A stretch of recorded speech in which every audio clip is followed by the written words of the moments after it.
नमस्कार, प्रणाम। मैं सत्येंद्र, आप देख रहे हैं सेवार्थ सत्येंद्र। दोस्तों, हाल ही की उत्तर प्रदेश की ये खबर आपको चौंका देगी। हाँ दोस्तों, योगी सरकार ने ये फैसला लिया है कि यूपी में 27,000 सरकारी स्कूलों को बंद किया जाएगा। हाँ दोस्तों, 27,000 स्कूलों को। सरकार का कहना है कि जिन स्कूलों में 50 से कम छात्र हैं उन स्कूलों को बंद कर दिया जाएगा। शिक्षा विभाग इन स्कूलों को मर्ज करने की तैयारी कर रहा है। 50 से कम वाले स्कूल के बच्चों को नजदीकी स्कूल में शिफ्ट किया जाएगा। दोस्तों, 14 नवंबर तक बेसिक शिक्षा अधिकारी इस रिपोर्ट को तैयार करके सरकार को सौंप देंगे और इसके बाद से फिर सरकार 27,000 स्कूलों को बंद कर देगी। अब दोस्तों, इससे हम गरीब, दलित और पिछड़े वर्ग के लोगों को इससे क्या प्रभाव पड़ेगा?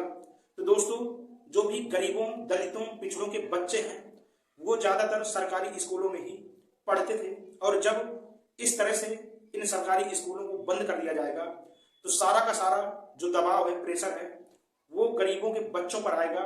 क्योंकि दोस्तों, गरीब अपने बच्चों को कभी भी प्राइवेट स्कूल में नहीं पढ़ा सकते हैं, क्योंकि दोस्तों प्राइवेट स्कूलों की जो फीस है वो हाई फाई होती है, जिस वजह से जो गरीब, दलित और पिछड़े वर्ग के लोग होते हैं वो इतनी फीस नहीं अदा कर पाते हैं और इस वजह से गरीब किसानों के बच्चे सरकारी स्कूलों में ही पढ़ते हैं, प्राइवेट स्कूलों में नहीं पढ़ पाते।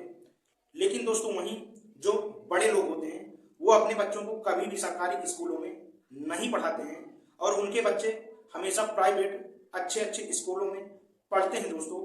इसलिए दोस्तों, 27,000 स्कूल बंद होने से अमीरों को, जो बिजनेसमैन हैं और जो बड़े बड़े लोग हैं, उनका कुछ भी नुकसान नहीं होगा। ये सारा नुकसान होगा तो गरीबों के बच्चों का होगा, जिससे उनकी शिक्षा पर बहुत बड़ा प्रभाव पड़ेगा दोस्तों। और सरकार भी यही चाहती है जो गरीब किसानों के बच्चे हैं वो पढ़े लिखे ना हों, ताकि सवाल जवाब ना कर सकें। और गवर्नमेंट भी यही चाहती है दोस्तों, क्योंकि जब गरीब का बच्चा पढ़ेगा तो वो सरकार से सवाल जवाब करेगा, अपने हक की बातें करेगा, अपने हक को मांगेगा। इसलिए सरकार चाहती है कि बच्चे पढ़ें ही नहीं, जिस वजह से लोग जब तक शिक्षित नहीं होंगे तब तक अपने हक को नहीं पहचानेंगे और इनको अपने हक को मांगने की हिम्मत नहीं आ पाएगी।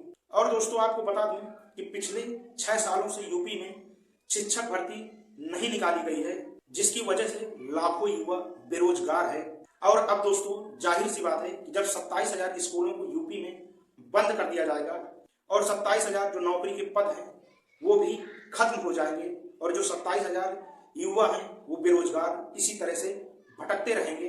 दोस्तों, इस पर तरह तरह के सवाल खड़े हो रहे हैं और कांग्रेस की नेता प्रियंका गांधी ने इस पर सवाल खड़े करते हुए कहा है कि उत्तर प्रदेश की भाजपा सरकार ने 27,264 प्राइमरी और जूनियर स्कूलों को बंद करने का फैसला लिया है।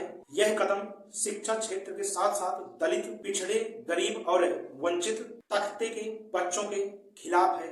उन्होंने इसकी निंदा करते हुए ये फैसला न लेने की बात कही है दोस्तों। और इस पर दोस्तों, जो उत्तर प्रदेश की पूर्व मुख्यमंत्री मायावती जी हैं, उन्होंने भी ट्विटर द्वारा अपनी बात को कहा है। यूपी सरकार द्वारा 50 से कम छात्रों वाले बदहाल 27,764 परिषदीय और उच्च प्राथमिक विद्यालयों में जरूरी सुधार करके उन्हें बेहतर बनाने के उपाय करने की बजाय उनको बंद करके उनका दूसरे स्कूलों में विलय करने का फैसला उचित नहीं। ऐसे में गरीब बच्चे आखिर कहां और कैसे पढ़ेंगे? यूपी व देश के अधिकतर राज्यों में खासकर प्राइमरी व सेकेंडरी शिक्षा का बहुत ही बुरा हाल है, जिस कारण गरीब परिवार के करोड़ों बच्चे अच्छी शिक्षा तो दूर, सही शिक्षा से भी लगातार वंचित हैं। उड़ीसा सरकार द्वारा कम छात्रों वाले स्कूलों को बंद करने का भी फैसला अनुचित है। सरकारों की इसी प्रकार की गरीब व जन विरोधी नीतियों का परिणाम है कि लोग प्राइवेट स्कूलों में अपने बच्चों को पढ़ाने को मजबूर हो रहे हैं, जैसा कि सर्वे से स्पष्ट है।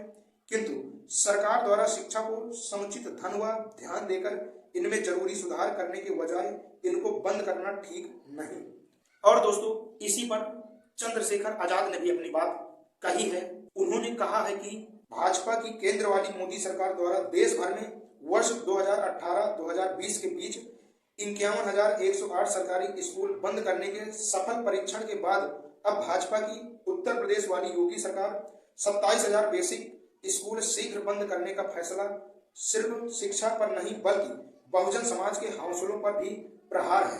यह फैसला शिक्षा की नींव पर वार है, उस अधिकार पर वार है जिसे परम पूज्य बाबा साहेब ने हमारे लिए हासिल किया था। परम पूज्य बाबा साहब ने कहा था कि शिक्षा शेरनी का वो दूध है जो पिएगा वह दहाड़ेगा।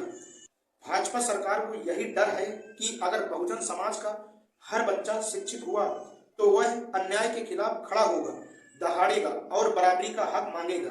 इसीलिए बटेंगे तो कटेंगे की बात कहकर भाजपा वाले हमारी शिक्षा की जड़ों को काट रही है, क्योंकि इन सरकारी स्कूलों में पढ़ता कौन है? बहुजन समाज के बच्चे। तथाकथित हिंदू धर्म नहीं, हमारी शिक्षा खतरे में है। भाजपा सरकार षड्यंत्र करके हमारी रीढ़ को कमजोर कर रही है, लेकिन हम यह याद दिलाना चाहते हैं, पढ़ेंगे तो आगे बढ़ेंगे, साथ साथ चलेंगे। और दोस्तों, इसी पर ही सूर्या समाजवादी ने भी अपनी बात को कहा है। यूपी में 27,000 बेसिक शिक्षा स्कूल बंद करने की तैयारी चल रही है। 50 से कम विद्यार्थी वाले स्कूल बंद होंगे। अब सवाल ये है, 50 से कम स्कूल वाले बच्चे कहाँ पढ़ने जाएंगे? लाखों बच्चों का भविष्य अंधकारमय होने जा रहा है। पंकज राजभर ने भी अपनी बात को कहा है। 27,000 स्कूल बंद करने की योजना, नया स्कूल खोलने का सपना वो दिखाते हैं, लेकिन जो बचा है उसे भी बंद करने पर आमदा है। क्या यही है शिक्षा का विकास? मुख्यमंत्री जी, जब सपा सरकार थी तो शिक्षा का विस्तार होता था, और आज दोस्तों आप लोगों ने सारा कुछ देखा और सुना, लेकिन दोस्तों आप लोगों की यूपी में जो 27,000 स्कूलों को बंद करने की रणनीति चलाई जा रही है उस पर आप लोगों के क्या विचार हैं और आप लोगों की क्या राय है? आप अपनी राय कमेंट सेक्शन पर जरूर बताएं दोस्तों, क्योंकि दोस्तों ऐसा करने से जो गरीबों के बच्चे हैं उनकी शिक्षा पर बहुत बड़ा प्रभाव पड़ने जा रहा है दोस्तों। इसलिए अपनी राय कमेंट सेक्शन पर जरूर बताएं। मिलते हैं अगली वीडियो में, तब तक के लिए अपने परिवार का ख्याल रखें, सुरक्षित रहें। जय हिंद, जय भारत।